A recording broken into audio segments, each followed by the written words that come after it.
Savage Dragon number 31 from September of 1996. So this is the infamous God versus the Devil issue. And, this was a controversial issue for a few reasons. And in retrospect, I think it's a harmless, it's harmless fun. But obviously there were like religious Christians that took offense to this depiction of their God. And then there were also, fans that considered this the issue where Savage Dragon jumped the shark, so to speak. I think originally, I might have agreed with those guys because this issue steers so far into like the fantastical, spiritual meta narrative that it feels like the series has left the realistic Chicago setting. And so there's no coming back from that in this book about a dragon man. But, now when I reread this book, it's just Eric Larson having fun and getting his character out of a couple of dangling plot lines. One, the Spawn meeting from the last issue, issue 30 here with Spawn. We had to get him out of that. And then the Fiend storyline, which has been going on since like the very beginning of the series. So I had a lot of fun with this one. So let's get into the recap here, starting with Josh Eckhorn, who sold his soul to the devil for a bran muffin that turned out to be a lot drier and more crumbly than it appeared. And also, so look here, the Eric Larson has trademarked God and the devil. So why not? And this first page here actually creates like a double page spread with the previous issue. I'll see if I can put that up there. Anyway, I don't know if I've ever seen that before. It's pretty cool. Let's see what else we got here. So, Demon Overlord and the Fiend are going to team up to kill the dragon. And Overlord has this long monologue where he's talking about, how he's going to take care of the dragon once and for all and pointing his finger in the dragon's face. And he just like chomps that sucker off with his teeth. And then he spits it back so hard that it blows a hole in the back of Overlord's head. So that's pretty incredible. One of the coolest kills in comics history right there.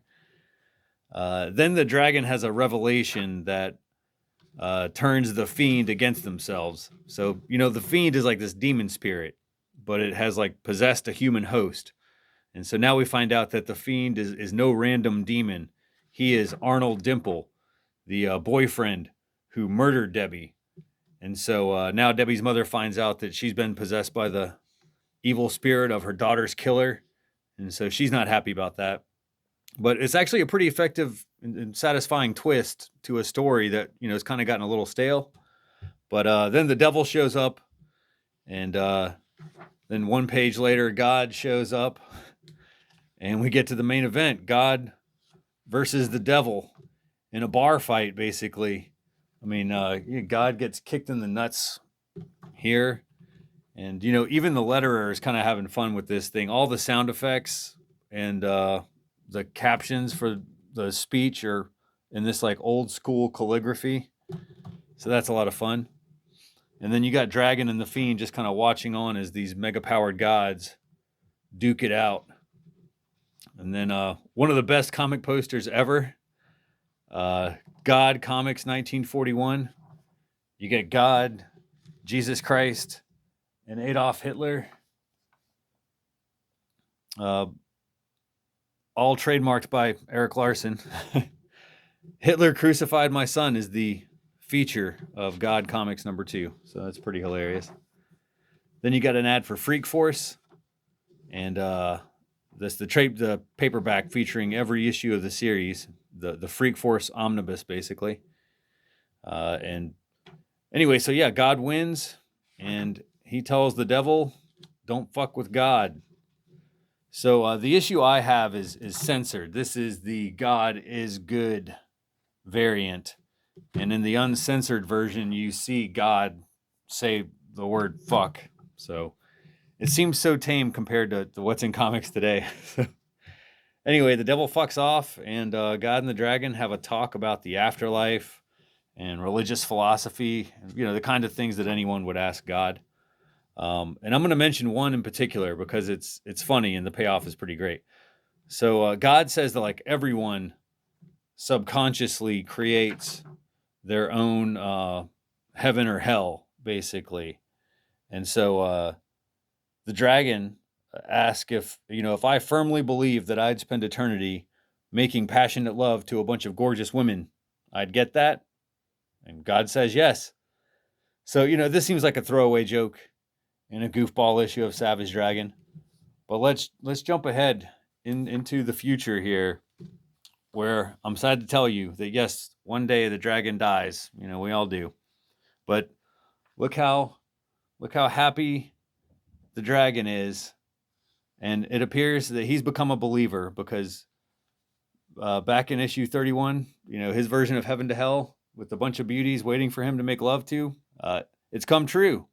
So just a hilarious payoff for a 20-year-old joke here. Anyway, so back to the story. Both versions of the Fiend end up in hell. Miss Harris is sent there as punishment by God, and Arnold Dimple just kind of meekly dives off to hell after her. Maybe we'll see them again. And so Dragon asks one final question. Where did I come from? Will God reveal his origin? And God's reply is, your parents conceived you.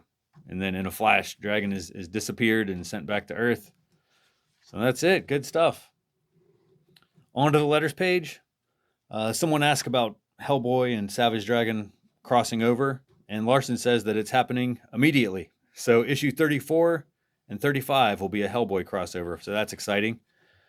And also noted Finn addict and letter hack Olav Beamer has started his heel turn. He says he hates these issues that feature the guest stars. So he hated the Max. He hated Wildstar.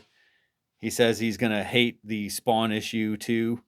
So Olav is a hater, but he still buys every issue and writes a letter after letter describing every detail of Savage Dragon. What kind of psycho does that? So not much else here. We get a character bio page for Rapture and an ad for the new Vanguard series and some toys. So that's it. Next up is issue 32.